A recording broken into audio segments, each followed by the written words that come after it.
Hello everyone, and welcome back to Global Alert TV. In today's breaking report, the world's eyes are fixed once again on Eastern Europe, where a new chapter in the Russia-Ukraine war has unfolded with unexpected intensity. Overnight, Ukraine launched one of its most far-reaching and coordinated strike waves yet, targeting critical fuel, transport, and industrial sites deep inside Russian territory.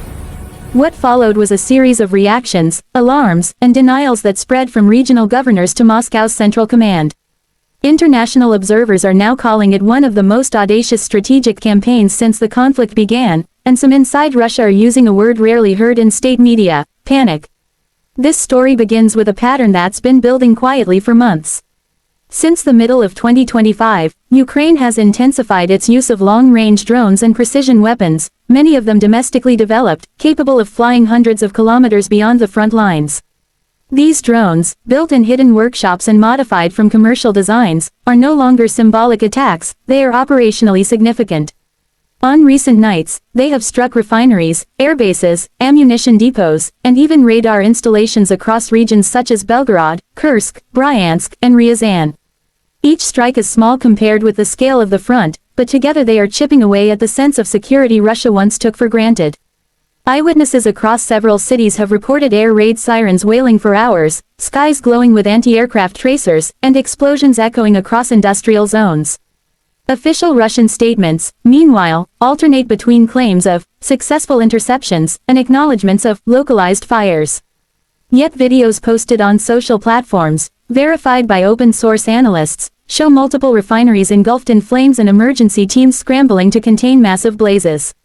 For many Russian citizens, this is not just a military problem, it's a psychological one. The idea that Ukrainian drones could reach hundreds of miles into Russian airspace, hitting targets once considered untouchable, has shaken public confidence.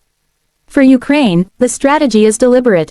After facing relentless missile barrages on its own cities for more than 2 years, Kyiv's leadership decided to take the war to the aggressor's infrastructure, not through escalation for its own sake, but to erode the financial and logistical base that sustains Russia's operations.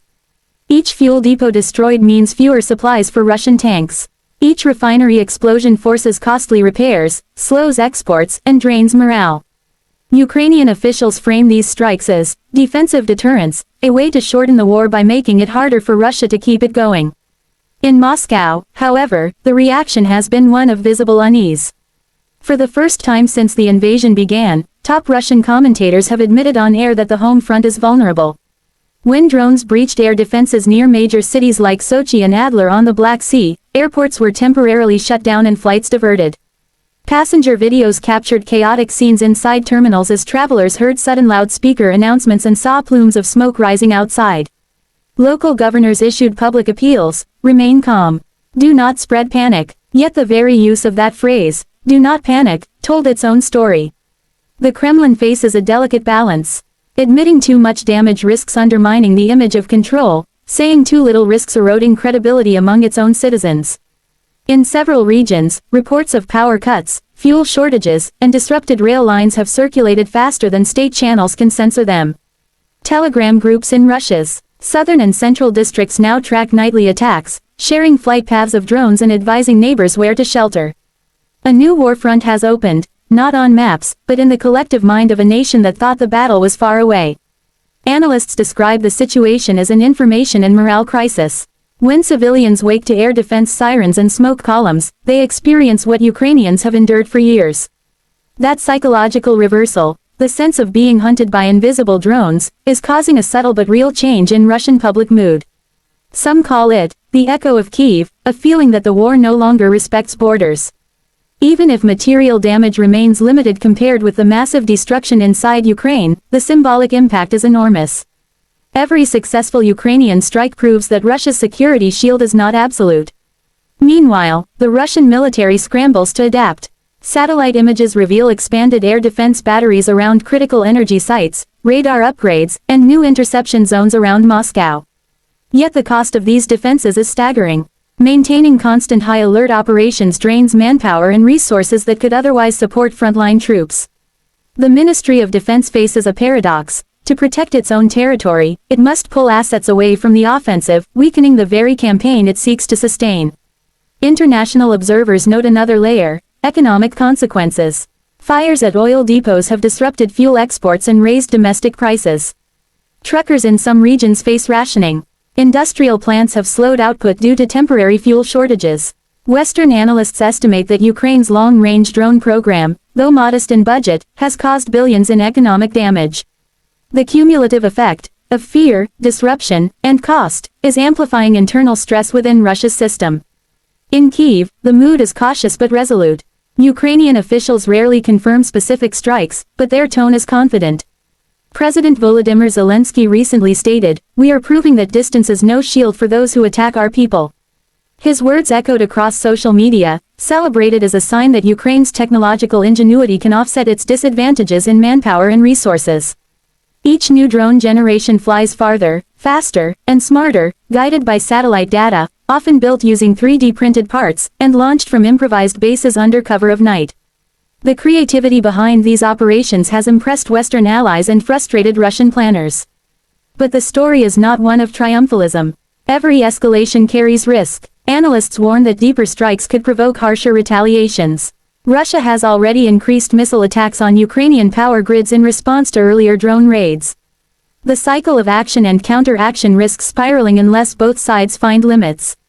Still, as long as Russia continues occupying Ukrainian territory, Kyiv's leadership argues it has no choice but to keep pressure on the aggressor's infrastructure. In Western capitals, policymakers are watching closely. NATO officials publicly maintain that they do not supply weapons for attacks inside Russia, but privately many view Ukraine's self-made drones as an effective asymmetric tool. The strikes remind Moscow that technological adaptation can level the playing field. For Washington, London, and Warsaw, the growing reach of Ukraine's drones is both a symbol of resilience and a strategic message. Aggression carries costs even for the aggressor. Inside Russia, state television continues its dual narrative, claiming victory on the front lines while downplaying domestic disruptions. Yet cracks are visible. Independent economists warn of falling refinery output and rising repair costs. Social media posts show queues at gas stations in some border regions. And among ordinary Russians, whispers spread, if they can hit our refineries, what comes next? That uncertainty breeds anxiety, not the mass panic of headlines, but a creeping realization that the war is no longer distant. Military historians draw parallels with earlier conflicts where overconfidence in home front safety collapsed under new technology. Just as the introduction of long-range bombers in World War II changed perceptions of distance, Ukraine's drones are rewriting the geography of this war. No longer confined to trenches and artillery duels, the conflict has entered a technological phase, one fought with algorithms, sensors, and endurance. In that sense, the massive strike is not one night's event but the culmination of a strategy to stretch Russia's defenses thin until they fray. The psychological dimension may prove even more important than physical damage. When citizens lose faith in the state's ability to protect them, pressure builds internally.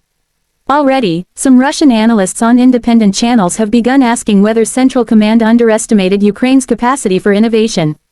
A few brave commentators even call for negotiations, arguing that continued escalation only deepens mutual vulnerability. Such voices remain marginal, but their existence shows that fear has cracked the monolith of certainty that Moscow once projected. And so the phrase, "Russia in panic," becomes both exaggeration and truth. No, the nation is not collapsing. But yes, there is tension, confusion, and anxiety, signs of a system under strain. Airports close at night, governors issue urgent statements, air defenses roar above sleeping towns. The rhythm of daily life, once stable, now carries a background hum of uncertainty. That, in itself, is a form of panic, not chaos in the streets, but doubt in the mind.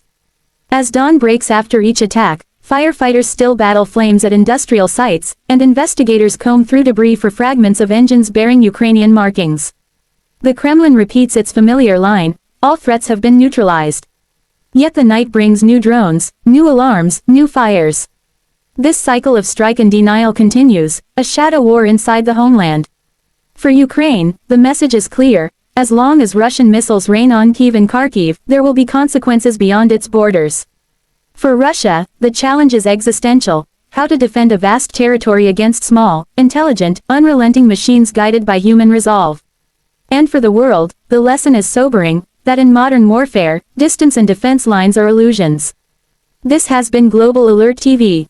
Stay with us for continuing coverage as we track the evolving conflict, the shifting strategies, and the human stories behind the headlines. The night skies over Eastern Europe have become the new frontier of 21st century warfare, silent, persistent, and unforgiving. And somewhere in that darkness, a drone's engine hum reminds both sides that no one is beyond reach.